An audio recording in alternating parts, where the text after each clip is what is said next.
You don't have a porn problem. You have a pain problem. And until you understand the difference, you'll keep white-knuckling your way through life while the real issue quietly eats away at your marriage.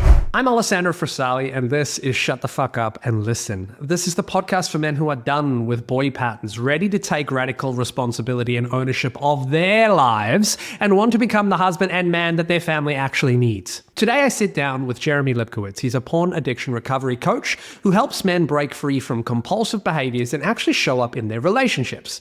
Now, Jeremy doesn't come at this with shame. He actually goes straight underneath the behavior, and that's exactly why I wanted him on this show. It's exactly what makes this a great episode, because pornography has little to do with sex, despite what our wives believe. It actually has more to do with escape, and the man who keeps escaping is not fully showing up for his marriage. Now, in this episode, you'll learn why watching porn is a coping mechanism for emotions nobody ever taught men to deal with. You'll find out why willpower alone will never be enough and what actually has to change for the behavior to stop. You'll hear why the moment after orgasm might be the clearest your mind gets all day and what that clarity is trying to show you. And what I love about this episode is Jeremy flips the whole recovery model on its head. It's like, instead of fighting porn forever, you'll learn how to build a life that makes it irrelevant. He also shares a specific exercise called the default future. A lot of men I see coaching, a lot of men I see online, they're avoiding that exact exercise. They're on autopilot. They don't give a fuck where they're going.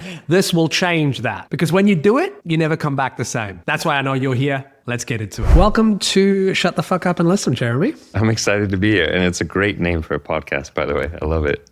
Oh, Shut the Fuck Up and Listen was something I've actually tattooed on myself. I don't know if I've mentioned that on there before, but I tattooed on myself because Shut the Fuck Up and Listen was a philosophy that my interpretation of Socrates in a way. And if he was here in modern times, he would be somebody who would just shut the fuck up and listen. And then when it came to naming the podcast, that just popped up as the right way to go. So look, Jeremy, I absolutely love everything about our pre-conversation podcast chat. For everyone who doesn't know, I actually chat to everyone who jumps on the podcast first because we want to work out why we should jump on the podcast together. And really the main reason why I want to jump on the podcast with Jeremy is because he's very passionate about a topic that is and speaks to so many men in this world: pornography. And I think handling pornography is something that's quite, difficult, I guess, to a lot of people. But to you, it doesn't seem so. It actually seems something that you don't look at as so taboo or so big. Why is that? Trial and error. It's a lot of experience. What I mean by that is the first time I talked about porn publicly was the most terrifying experience of my life. And it was... I was panicking, I was nervous, my heart rate was through the roof. And it took me a long time to be able to talk about porn openly and vulnerably, to share my own story. Now, I do it on a regular basis and I realize it's not that bad and it affects most people and I'm not alone and all these things. So these days it's very easy for me to talk about it openly and I am quite passionate about it, but it wasn't always that way. And so I know what it's like to be in that space where you're afraid to even admit that you have watched porn, let alone that you might have a problem with it or kind of compulsive behaviors around it. So yeah, it's something I know very, very well.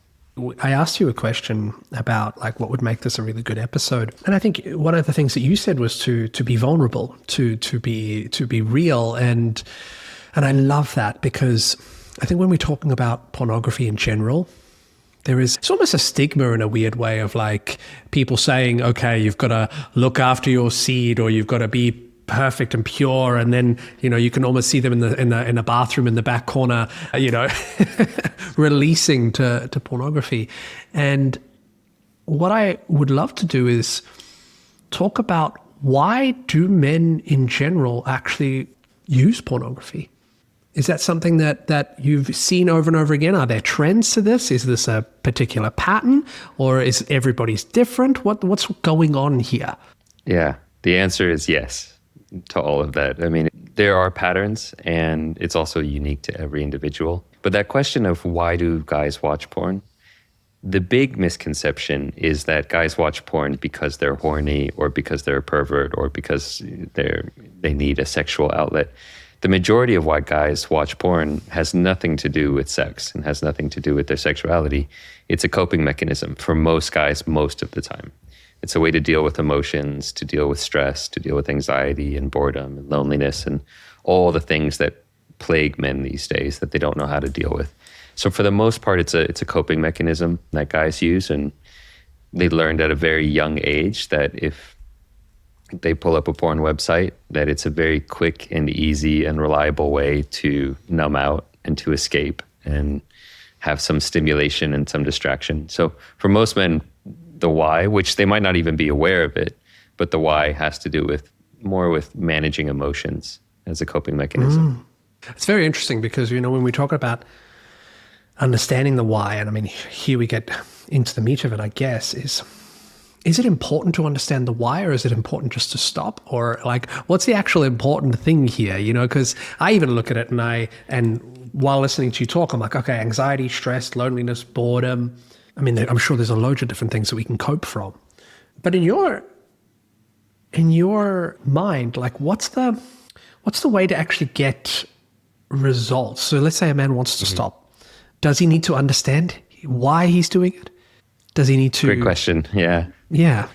The thing that I'm most passionate about in this whole topic is that there's nuance to this conversation, that a lot of people just don't explore the nuances of it. And what I mean by that is that there's a lot of different ways to approach this. And you don't necessarily have to go into your deepest, darkest trauma and understand what happened to you when you were 3 years old in order to break free from it.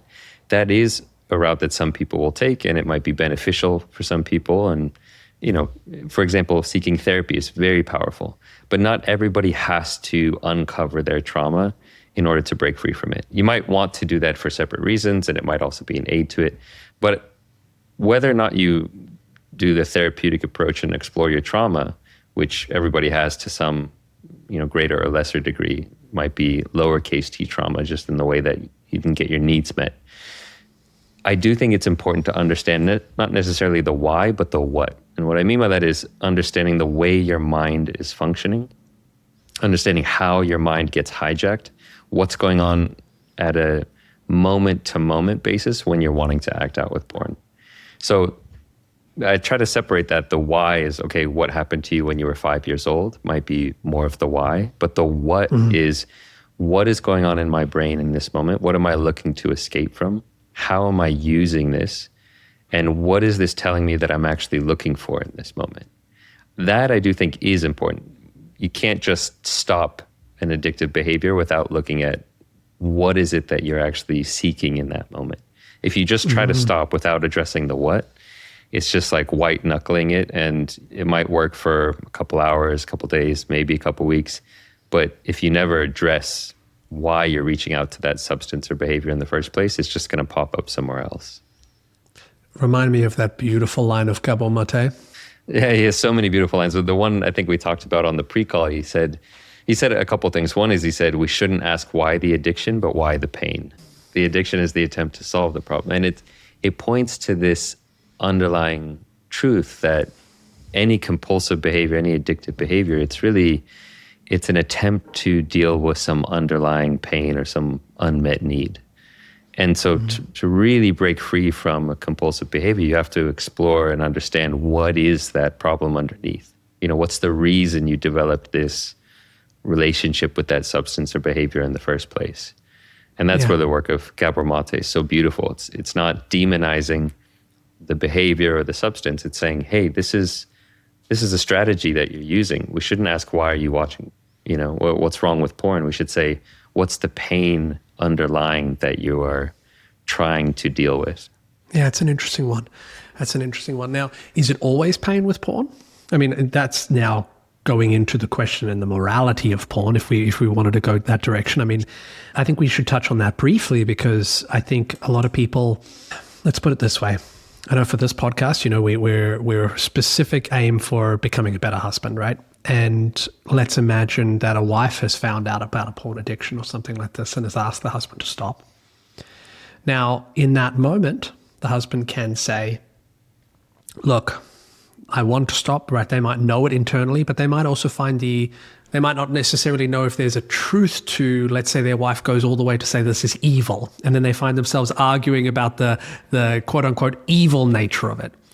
How should a man look at porn, and what are the questions that maybe he can ask himself to work out whether he thinks it's like morality, it's a good or a bad thing? If you're listening to the show, you're already asking the right question. How do I show up better? Maybe things feel harder than they should at home. Maybe you know something needs to shift, but you're just not sure where to start. Here's what I know. You're not lazy, you're not broken, you just never got the manual. Nobody teaches men how to be husbands. Nobody shows you how to navigate the hard conversations, regulate your emotions, or turn your marriage into an actual team. That's why I created Better Husband in 2-Minute Emails. It's one email every Saturday morning with one tool you can use that week. There's no therapy speak, no blame, just the skills that actually move the needle. 2 minutes, one Saturday morning, that's your entry point. Because 3 months of focused work beats 20 years repeating the same damn pattern. Links in the show notes. First email lands this Saturday. Yeah.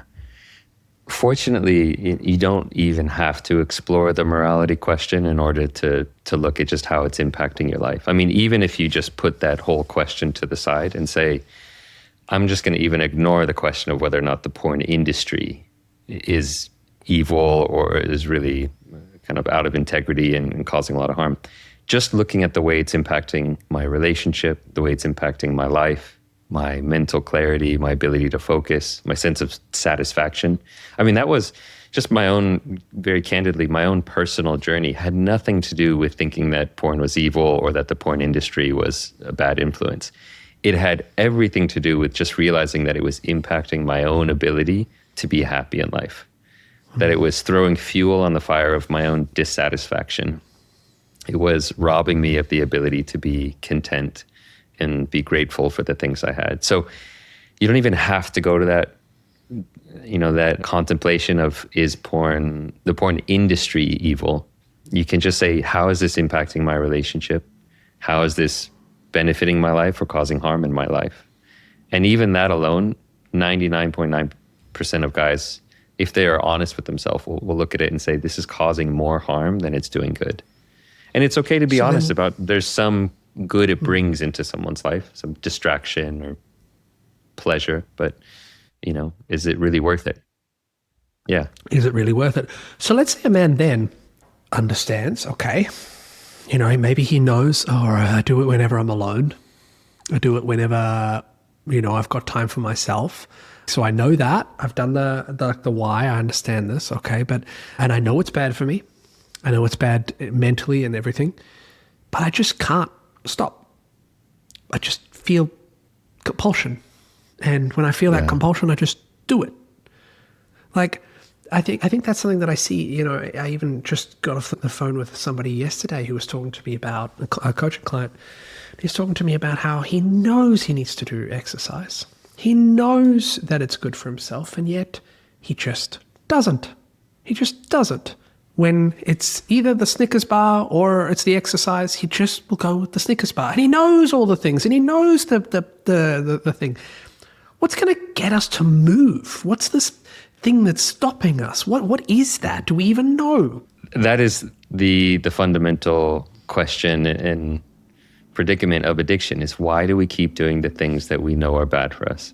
I mean, we know certain things are bad for us. Why do we keep doing it? And why do we not do the things that we know are good for us? And, understanding that exercise is good for you and eating healthy is good for you is very different from having the motivation, the drive, the discipline, the accountability to doing it. And I think what I just said there kind of gives us a little glimpse of what we actually need. Most people think, I just need to try harder. I just need to, really want it, and then I'll do it and muster up the motivation. And it just doesn't work that way. I mean, willpower isn't enough on its own. Willpower is really beautiful. I think we've kind of, in our modern society, particularly in the recovery space, thrown willpower under the bus and said, you don't rely on willpower. Willpower is really powerful and important, and you can actually strengthen it through different practices. You can train your willpower muscle, and it's a really important, critical piece of recovery to build impulse control and willpower. But it's not enough on its own. And this is where we need other things around us to support living our best lives and stepping into our greatest selves. So things like being a part of community, and particularly, something like a men's group that holds you accountable and says, hey, I know you can do better, and I know that, you want this, and let's hold you accountable and not just let you isolate yourself and pretend it doesn't matter.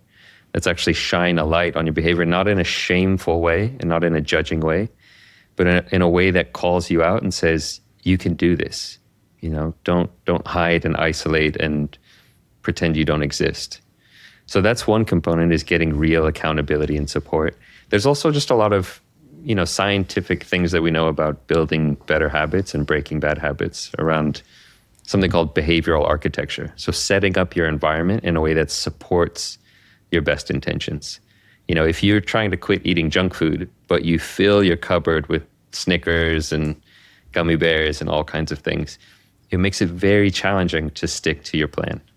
But if you set up your environment where, you surround yourself with healthy food, you're not putting these tempting foods right in front of your eyeballs every time you open the cupboard, it supports you. And there's nothing wrong with being smart about your recovery in that way. So how do men do that with pornography when it's like directly on their phones? Yeah, being smart about, this is where understanding things like slippery slopes and thirst traps and the things that might be gray areas that start to trigger your cravings. There's the whole habit loop, the cue, trigger. It triggers a craving. And so being smart about the types of media that you consume. If you know that every time you go on Instagram, it's full of thirst traps and bikini models, there's a lot of things you can do about that. You can decide to not go on Instagram. You can start to unfollow or mute all these thirst traps. Retrain that algorithm. Exactly. Yeah. So there's a lot of things you can do there. The one other thing I'll say, and this is something that I think is really important, particularly around porn addiction, when it comes to what can actually help you break free and stop acting out when you say, like, I know I want to, but I just can't do it. One thing I have my guys do in my program is at the very beginning to do two things. One, I call the default future exercise, where you take time to intentionally sit down and say, if I keep going down this road, what is my life going to look like 5 years from now or 10 years from now? Because one of the problems with porn, and this is true for a lot of other kinds of addictions in our society, is that the consequences are very subtle. They're small, they're almost imperceptible on a daily basis, but over a lifetime, they add up to be really consequential. Yep. And so it's easy on any given day to say, well, it's just a little bit more porn. Like, I've been doing this my whole life. What's the big deal? What's one more day? But if you sit down and say, okay, if I keep doing this for the next 20 years of my life, what's going to be the quality of my relationship with my wife? How am I going to be a good father for my kids if I'm constantly escaping into porn in the back room? So really looking at, if this adds up, if I keep going down this path, and that can actually engender a little bit of healthy fear, like, I don't want to go down that path. And that was my turning point. When I was in college, I was 23, 24, watching porn every day. And I had this moment of seeing myself as a creepy 60-year-old dude hitting on girls at college bars. And that woke me up, because I realized, yeah, it's fine right now, but if I keep living my life this way, this is the consequence. This is where I'm headed. And so that can also kind of shake people out of a rut. The flip side of that, the next exercise, is to just look at your dream future and say, 20 years from now, what does my best self look like? And that inspires people, to think about what they want to build, not just what they want to run away from. For sure. I do that a lot I do exactly that exercise when we start within the academy, because it's so powerful for us to imagine these things. And I think it's actually, it's really beautiful to imagine this with specific habits. Because what I actually see, I studied a movie in school, film school. I think it's called American Beauty with, what's his name? Kevin Spacey. And there's this image right at the beginning of the movie where he's like jacking off in a shower. And he's like completely lustful over an 18-year-old girl. And he has like no relationship with his wife. and his daughter hates him. And you look at that and it's like that's a wonderful analogy, because underneath the porn addiction is not necessarily, like, no one's necessarily finding him watch porn. It's not about that moment when he's in the shower. It's about his ability to be connected to his wife, to actually also then have a say in whether that connection is going well or not. Numbing often, from what I see, is like it does this thing where it chips away at your resolve to deal with the relationship issues, and instead of, I'm going to have a hard conversation about this right now, it's like, I'll just leave it and I'll just go jack off in the back. And it's interesting just you saying that, imagining in the future with the specific act. It's like, oh, he's a bad image to look at, but it's straight there at the beginning of the movie, right there. It could be a huge part of it. And I think, it's just like you said, like, it's such a powerful thing to do with any habit or behavior, to really, and to get really visual with it, and to say, what will that look like? What do I see when I envision myself as a 60-year-old man? What do I see if I really keep going down this path? And it's a great wake-up call. Yeah, for sure. And I think it's also, often wives will say, why don't you eat better? And you're like, it's okay, I don't have to eat better. And then, the flip side is not just imagining the bad side. And if you imagine that good side of that person, like, what kind of skills will he have to develop in order to become that person? Right? There will be this skill of discipline. Yeah, it also makes you reflect on what's actually important to you. A lot of guys, when they do this dream future envisioning, they realize, what they really long for, what they really aspire to is deep connections, deep relationships, a fulfilling house, time in nature, time with friends, and all the other stuff that we get distracted by and we think is important, like more money in the bank and this and that. A lot of that falls by the wayside when you realize, what I really want is a sense of integrity. A lot of guys, that's the surprising thing. What most guys tell me when they get to that part is what they really want is to feel that sense of integrity with their life and who they are. They want to be able to look themselves in the mirror without flinching. And that's a powerful thing to realize. Like, that's what I really want, is inner peace, to be at peace with who I am. No little demon on the shoulder saying, yeah, but you're not good enough because you do this. Yeah, that's beautiful. Yeah. That's beautiful.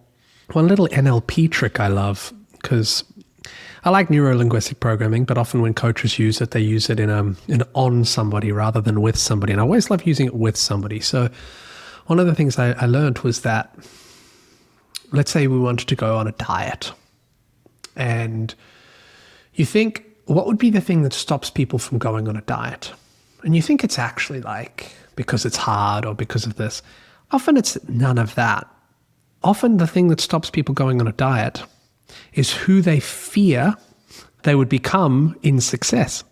In actual fact, the perceived losses. So for example, if you actually succeed at getting that six pack, then you have to maintain that. It means you might lose your time with your friends. You might lose that beer that you actually really like on that Friday night. You might lose the relaxed nature of life, and all of a sudden everything's so strict. And so the thing you say you want is actually not necessarily what you want. You're terrified of what, success would look like. What if you come across in porn that people tell themselves, or at least perceive, that they will lose by stopping? This one comes up a lot. People, it's so interesting. For most of us men, we start engaging with porn or things that are porn adjacent when we're 7, 8, 9 years old. Doesn't always start with porn. Sometimes starts with lingerie catalogs or something else. For me, it was 13 years old on a Motorola flip phone. Oh, really? Yep. I remember it very vividly. Yeah. For me, it was, I think I was 8 years old. It was the Victoria's Secret catalog. Like, that was my first thing that I started using in an intentional way. But, what's interesting is for so many guys, it starts very young, anywhere from 7 years old to 15 years old, right? And so for a lot of guys, without really even realizing this, they have developed a relationship with porn. It is one of their biggest relationships that they have with that behavior. Because every time you orgasm, you're actually releasing a whole host of neurotransmitters and a cocktail of things that make you actually feel more emotionally attached to that behavior. And so it's actually quite fascinating that when guys are thinking about quitting, there is this fear of loss of, am I ever going to be able to enjoy this high anymore? I'm going to lose this ending the companion relationship with the woman with 1,000 faces. Yeah. I mean, it can be quite an intimate experience for many guys. It's the only place where, they feel that they can let their full desires out and not be judged. And so there is a grieving that needs to happen for a lot of guys when they give up that life.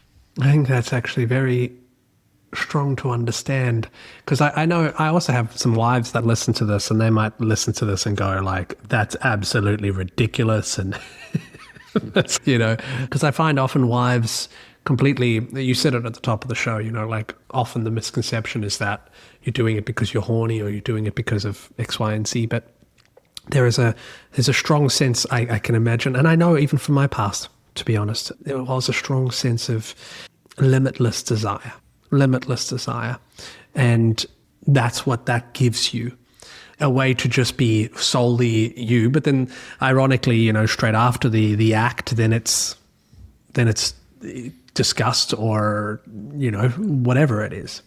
It's a roller coaster. Yeah. Yeah. It's a whole thing. I mean, I guess it's akin to sleeping with an ex that you really shouldn't sleep with, and then it straight afterwards, I guess, or something like that. Is there anything in your work that you do about like the aftermath of it? The aftermath of and what? How you feel?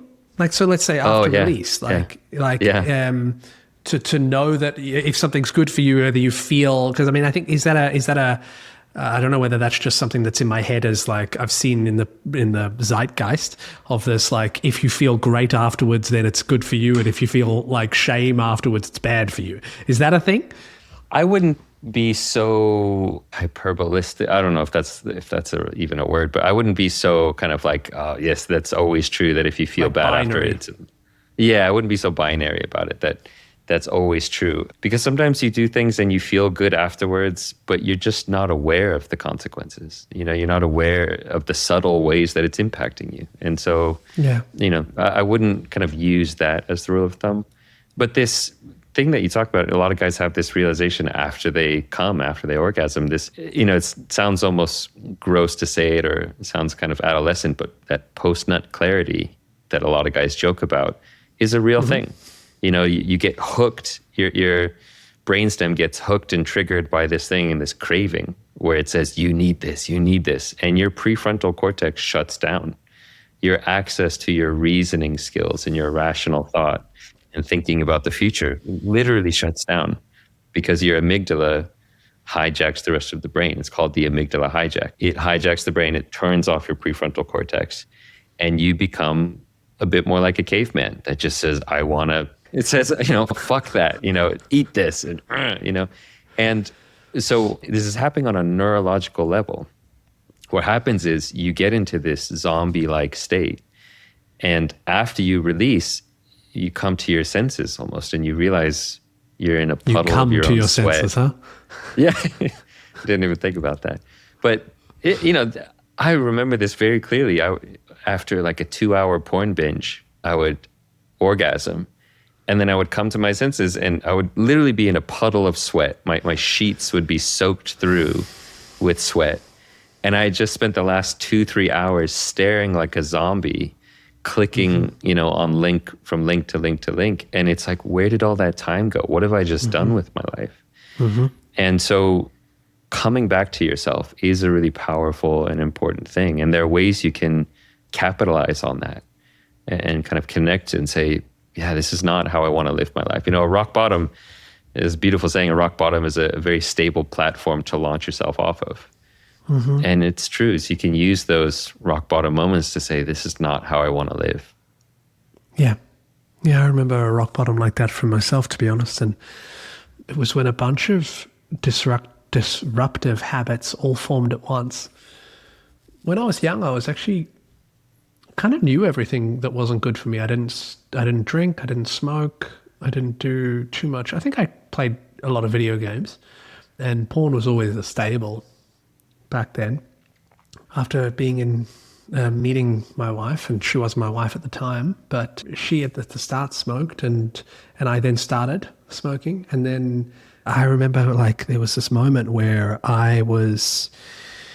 she left, and I always knew that was my trigger. Like whenever she was leaving the house, that was like the trigger for me.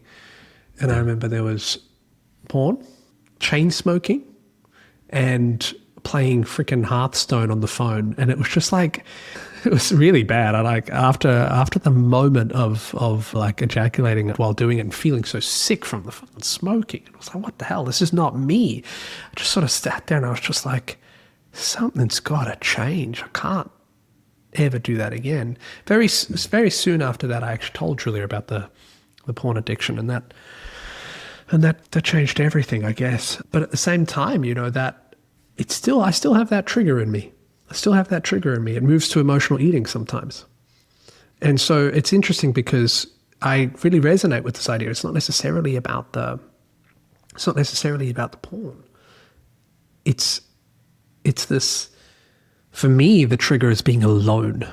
And so I know there's probably some meat to extract somewhere along the lines.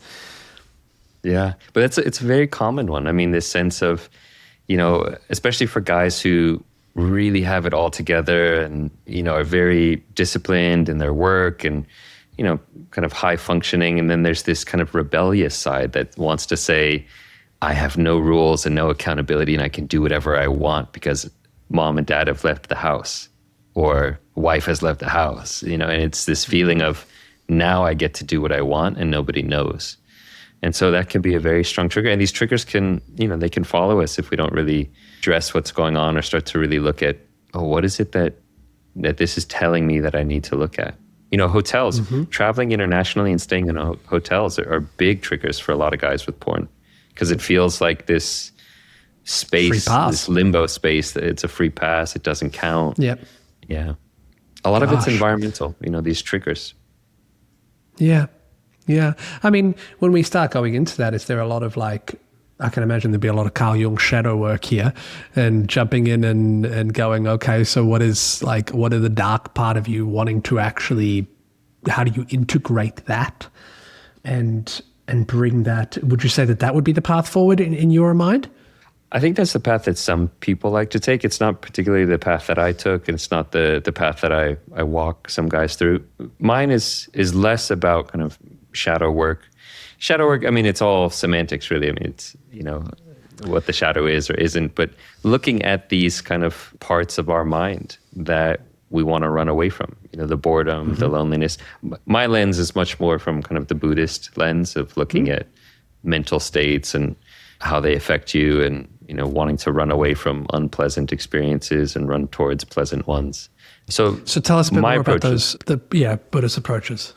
Yeah. It's really just looking at the dynamics of the mind, how the mind works and how the mind can get hijacked and out of control when we're not aware. You know, what goes on the subconscious level that we might not even be aware of, that might have developed when we were 5, 6, 7 years old, you know, as coping mechanisms for dealing with loneliness, boredom, anxiety, fear, insecurity. These are unpleasant emotional experiences. And if we don't get taught how to process unpleasant emotional experiences, the innate response of the mind is usually to want to run away from that experience. And that's natural. We don't want to experience things that are unpleasant. It's natural to want to move away from that. The problem is that we learn some of these coping mechanisms when we're very young, and they start to take root and get deeply ingrained to the point where they cause problems later on.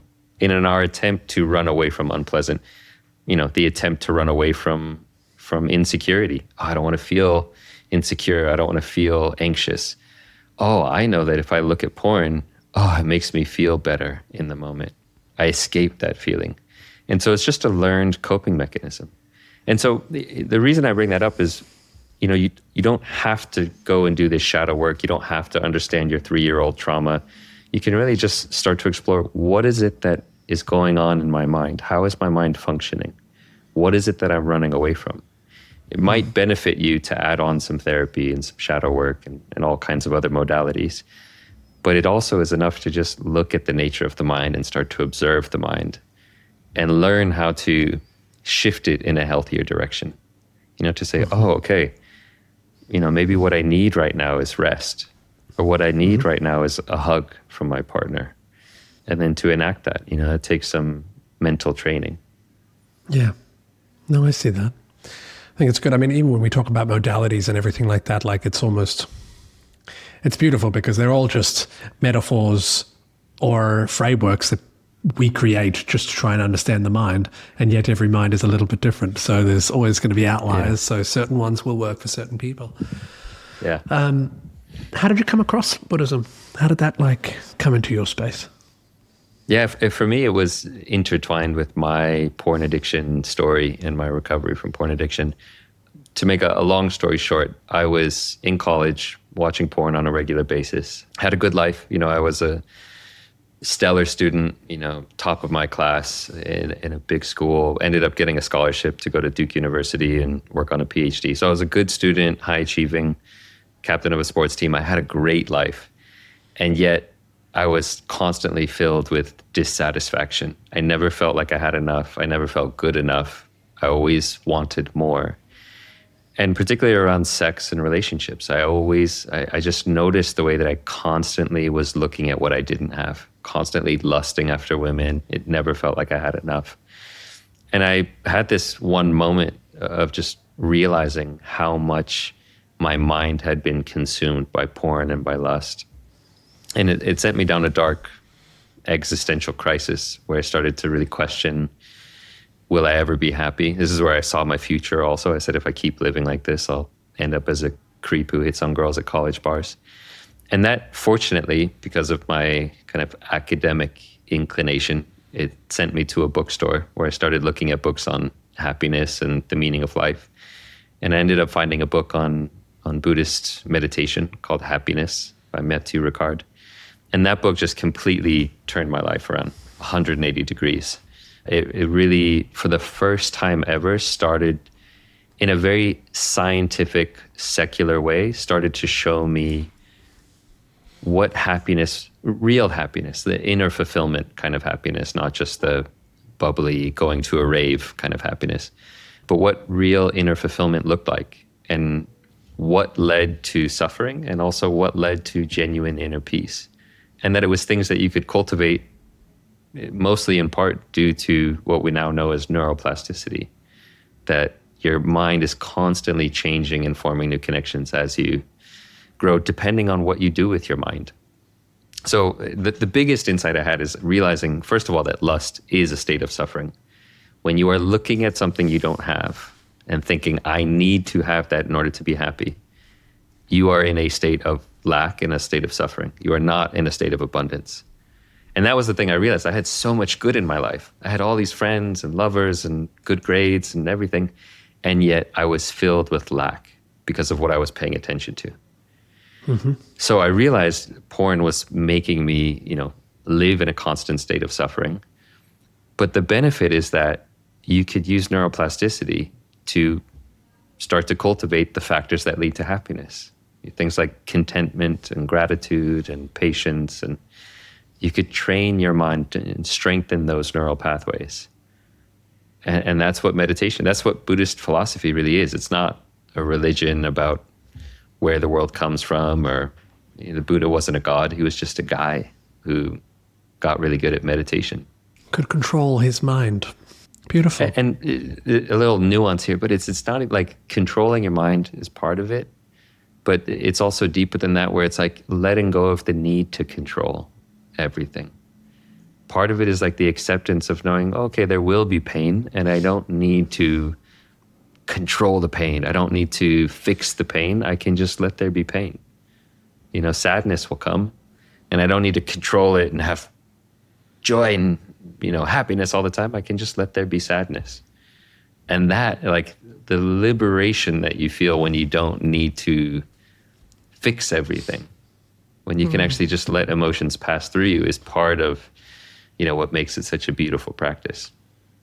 Because that's what addiction is. Addiction is like, I need to feel good all the time. I need to control everything all the time. I need to always to feel good and always to feel safe and always to feel secure. And if I don't feel those things, let me inject something or watch something or eat something to make me feel better. And it's a never ending, it's insatiable. Are you familiar with the realm of hungry ghosts? That concept? Oh, no. Okay, let me tell you this. It's a Enlighten me. Yeah, it comes from Buddhist kind of philosophy. So in Buddhist cosmology, there are these different realms of existence. And we know now they're not real places that people go. They're more manifestations of the mind. So there's things like the heavenly realm where everything is just pleasure all the time. There's the hell realm where everything is just pain and suffering and torment all the time. There's the human realm that we live in. There's an animal realm where it's all primal urges and animals. And then there's this one realm called the realm of hungry ghosts. And it's filled with these ghost-like creatures that have these massive stomachs, these huge bellies, and they have tiny pinhole mouths and needle-like throats. And so they wander their existence. They can never eat enough to satisfy their massive hunger. So they live in this constant, perpetual state of hunger that they can never satisfy. And that's what it feels like to be an addict, is you're just wandering around constantly hungry for more and you can never satisfy that hunger. And that's what it's like to be an addict. It's like nothing satisfies. You just keep trying to shove more in, more sex, more video games, more cigarettes, more validation, more money. And it can't ever satisfy you because it's not the thing that satisfies us.